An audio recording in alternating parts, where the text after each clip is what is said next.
You found it. Your home for the best content on your favorite team, the Fighting Tigers of LSU. Do us a favor. Subscribe to the channel. Leave your comments below. Be sure to smash that like button.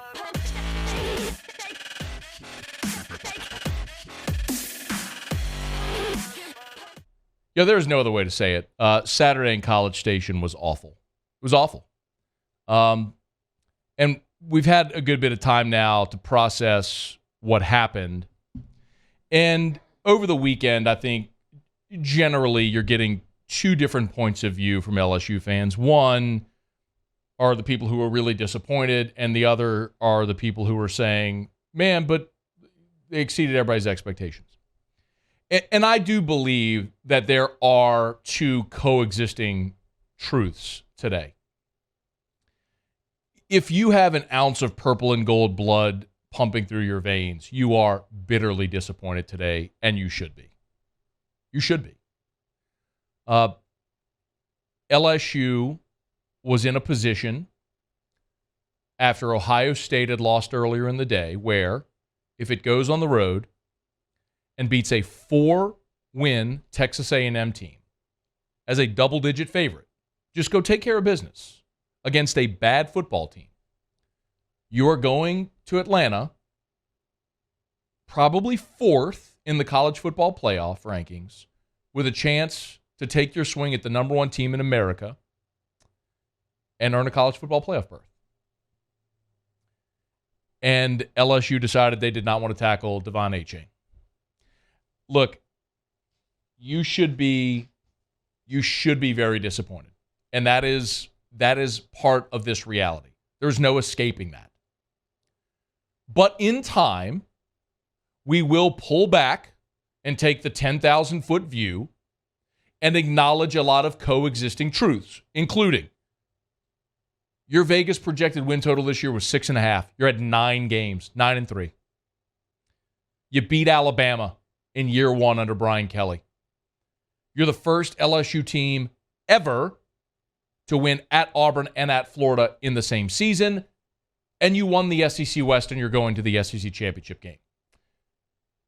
All in year one under Brian Kelly, where you had 19 transfers and a team of returning players who, after the last 2 seasons, quite honestly, didn't know how to or expect to win. There's a lot of amazing from this season, and it's not over. Got a gigantic game this week. But those are two coexisting realities right now. The game itself, there's just not a lot that needs to be said. LSU's run defense has been really good this year. They held Auburn to 3.3 yards a carry. Ole Miss to 3.2 yards a carry. Bama was kind of a high water mark at 4.6. Arkansas, 2.9 yards per carry. Really good rushing teams. And LSU's front seven was awesome against those teams. Your defense has been one of the reasons, a big reason, your front seven, why you're in the spot you were in Saturday. And they went to College Station and decided they didn't want to tackle Devon Achane. I've heard all this about how Jimbo out-schemed. No, he didn't.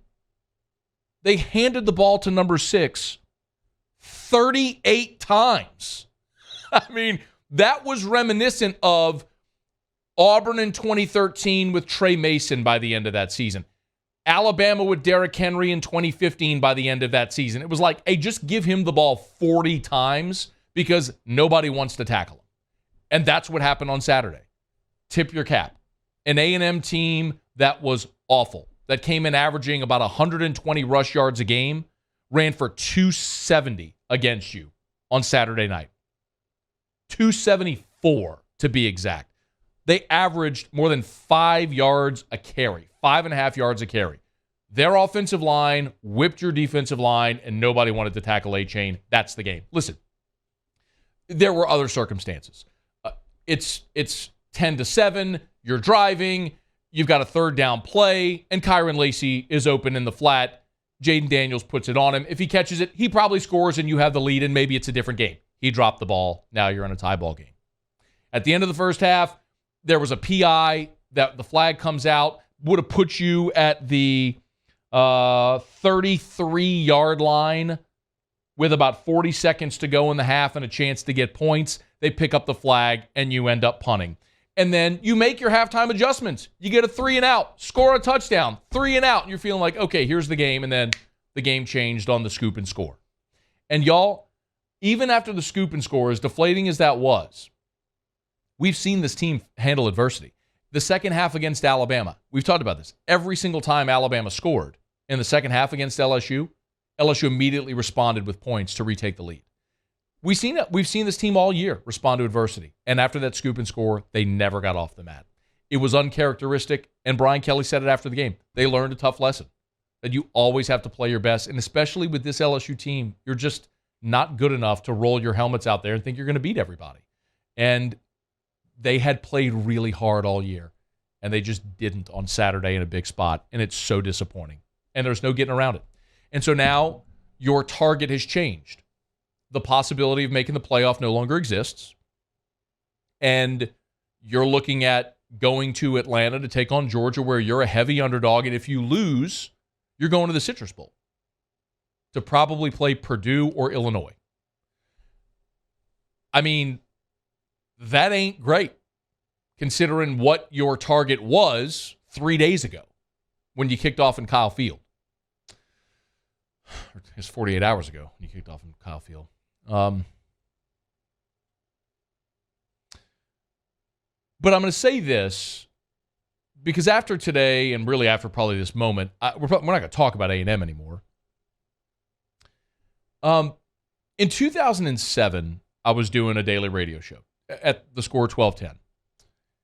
And I remember this vividly, and I do a lot of shows, y'all, and have for a lot of years. I've been on radio for a lot of hours.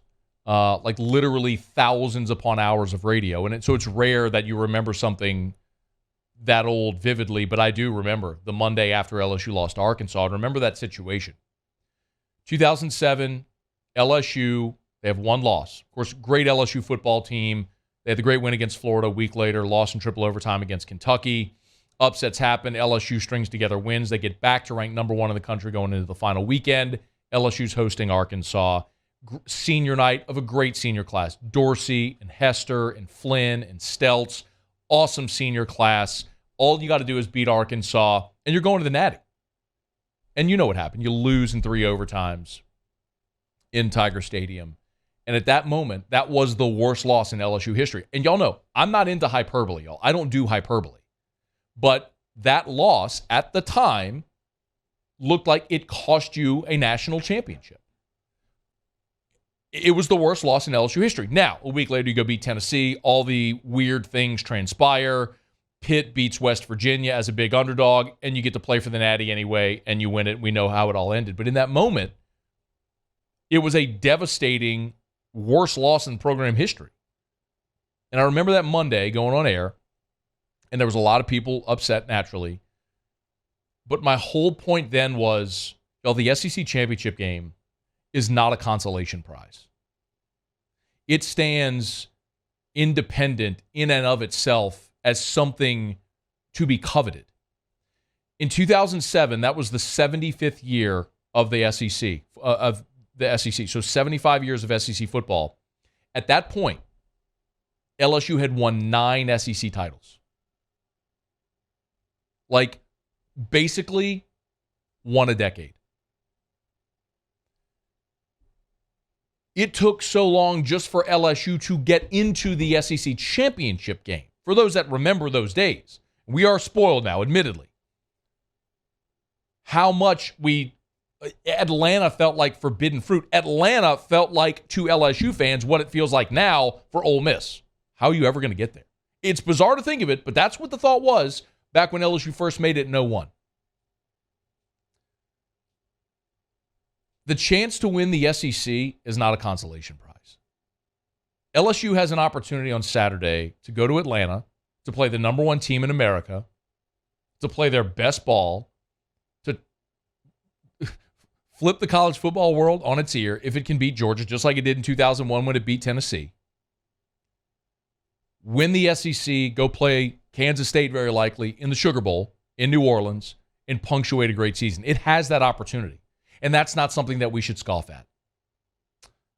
I'm not telling you today, hey, man, don't worry about the loss to A&M. The loss to A&M sucked. Awful loss. One we will talk about and remember forever.